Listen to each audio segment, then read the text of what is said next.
I work at a manufacturing plant in Stuttgart, and last month an American consultant arrived to assess our operations. During the morning shift, a Works Council representative knocked on the management door to discuss the new rotation schedule. The consultant's face went pale. He pulled the plant manager aside and whispered urgently that we had union infiltrators demanding access to executive meetings. Our manager tried explaining that Works Councils are mandatory by German law for any company over 5 employees.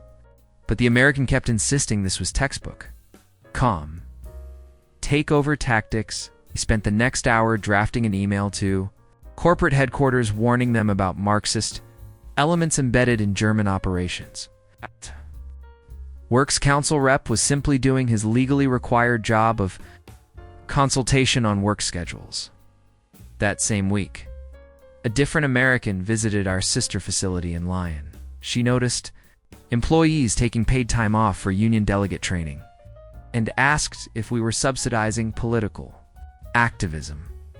When the French HR director explained that delegate training rights are written into labor law, she responded that in America, only management gets paid training because unions are adversarial organizations, not partners.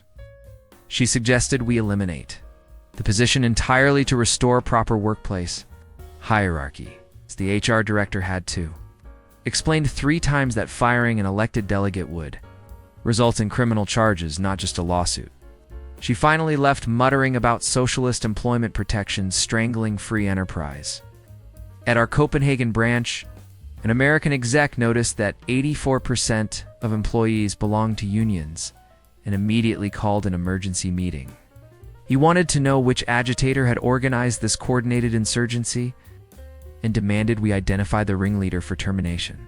The Danish CEO had to explain that Scandinavian union membership has been above 60% for decades and is considered completely normal.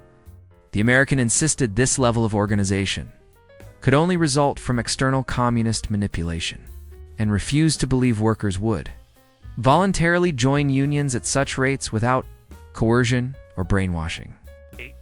Proposed hiring anti-union consultants to liberate our workforce. The Danes declined. I manage a cafe in Melbourne. We had an American businessman become irate when our shop steward approached him during his lunch meeting. She was simply introducing herself to our newest employee at the next table, as is customary for delegates. The American interrupted, demanding to know why we allowed union enforcers to harass customers during business hours. When I explained that workplace delegates are protected by federal law and have right of access during working hours, he insisted this violated freedom of commerce and threatened to report us to authorities. He claimed that in a free country, business owners should be able to ban union representatives entirely. I had to show him the Fair Work Act provision that makes it illegal to prevent delegate activities. He called it government overreach protecting communist organizing. My uncle drives a bus in São Paulo, and last year, an American tourist complained to the depot manager that drivers were conspiring during shift changes. She'd overheard them discussing their union's latest collective bargaining position with management. She insisted they should be disciplined for coordinating labor action on company property and claimed that, in America, such discussions would be grounds for immediate termination. The manager explained that Brazilian workers have constitutional rights to organize, and that the National Labor Federation represents millions across all sectors. She responded that our constitution must have been written by socialists and suggested Brazil adopt American-style right-to-work laws to free workers from forced unionization. She didn't understand that our unions helped overthrow a military dictatorship. I'm a clerk at a government office in Wellington, and an American contractor was disturbed to learn that our entire department belongs to the Public Service Association. He asked why we needed union representation since government jobs are already secure. When I explained that our union negotiates our pay scales, leave provisions, and workplace conditions, he insisted that this was double-dipping because we already have employment contracts. He argued that public sector unions create a permanent bureaucratic class that can't be fired, which he claimed was exactly what happened in the Soviet Union before it collapsed. pointed out that New Zealand's public sector is consistently rated as one of the least corrupt in the world, and our unions helped build that system. He suggested our rankings were manipulated by union-friendly researchers. I work reception at a hotel in Buenos Aires, and an American guest complained when she saw union delegates meeting in our conference room during their scheduled break. She told management we were hosting political organizing on private property and demanded they be removed. Our manager explained that Argentina's CGT represents nearly 40% of formal workers, and that labor organizing is constitutionally protected. The guest insisted that allowing radical labor activists to gather on premises would damage the hotel's reputation, and argued that American hotels would absolutely forbid such activities. When told that Argentine unions played a central role in our democratic transitions, she said that proved they were political organizations, not legitimate worker representatives. She checked out early, citing concerns about communist influence in the hospitality industry. Our delegates had been discussing health insurance benefits.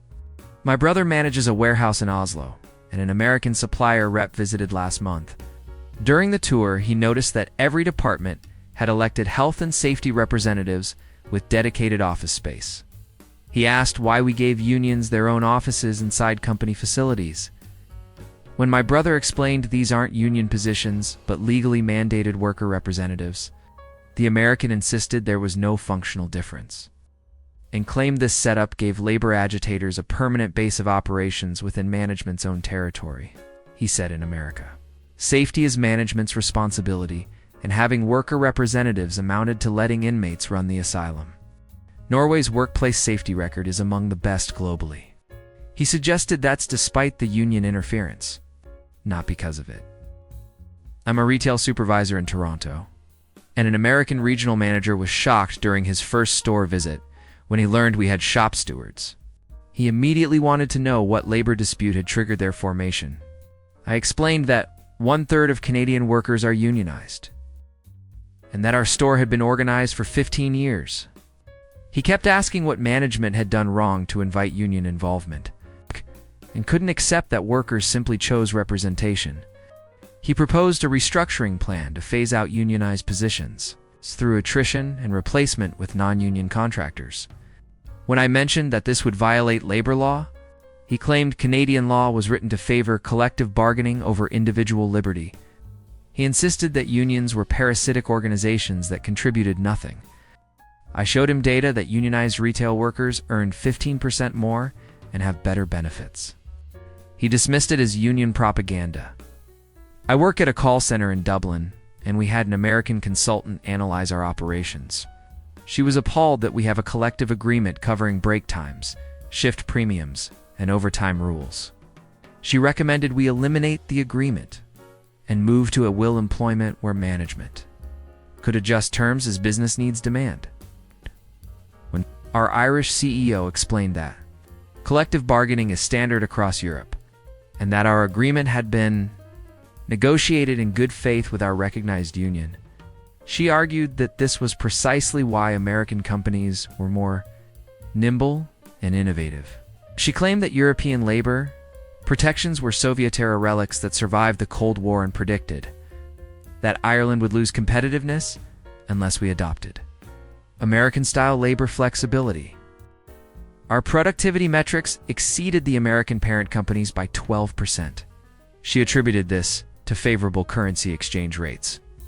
My sister works at a packaging plant in Guadalajara, and an American manager arrived to implement efficiency improvements. He announced that we'd move to individual performance contracts to eliminate collective mediocrity.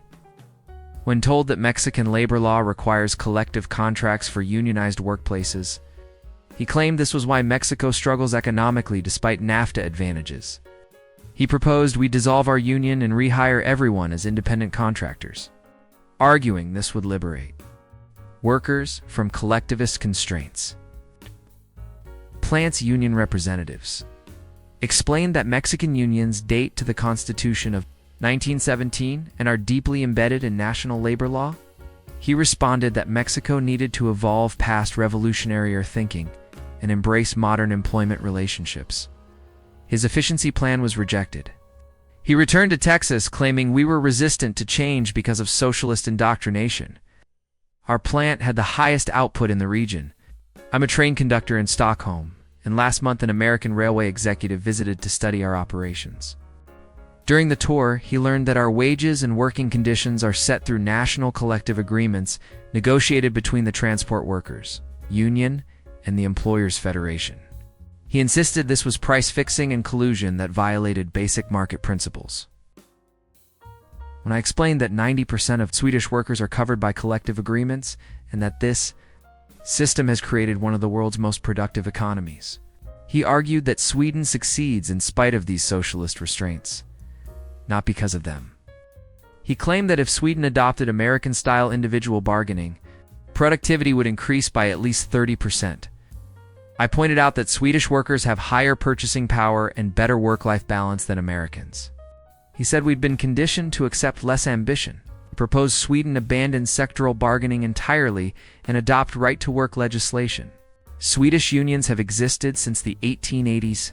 My cousin works construction in Vienna, and his site had an American architect who couldn't understand why we had mandatory worker representatives on project safety committees. He complained this slowed decision-making and gave non-experts veto power over professional judgments.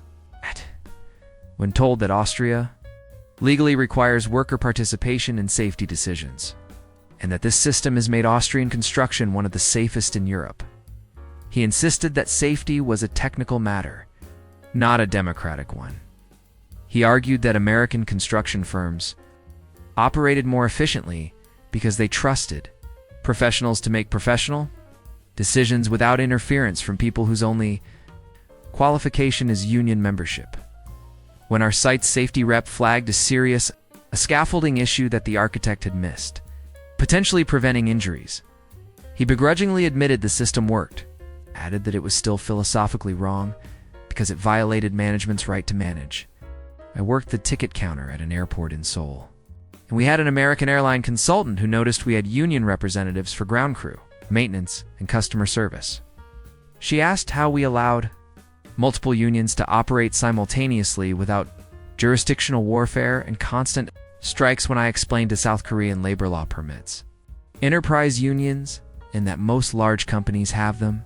She insisted this fragmentation was deliberately creating a divided workforce to make management easier. She couldn't comprehend that workers in different functions might have different interests, requiring separate representation.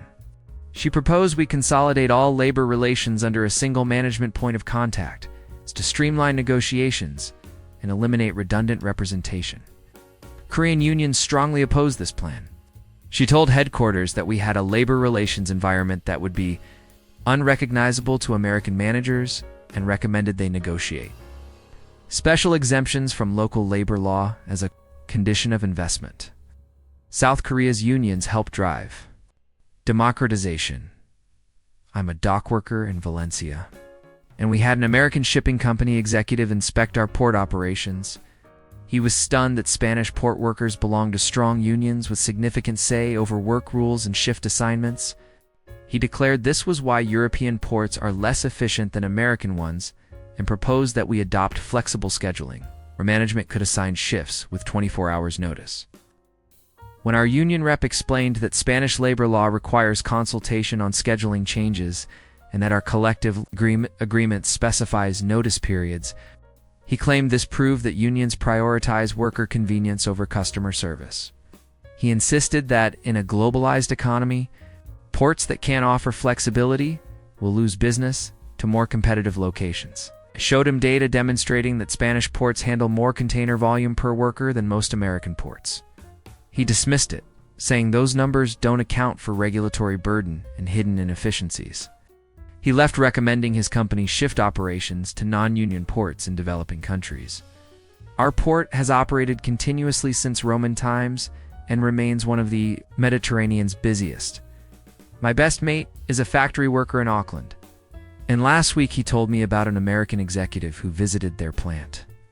The exec noticed that workers wore union badges and asked if management felt threatened by such open displays of labor solidarity. and told that New Zealand workers are proud of their unions and that the badges are simply showing membership. He suggested this was cult-like behavior and evidence of collectivist brainwashing.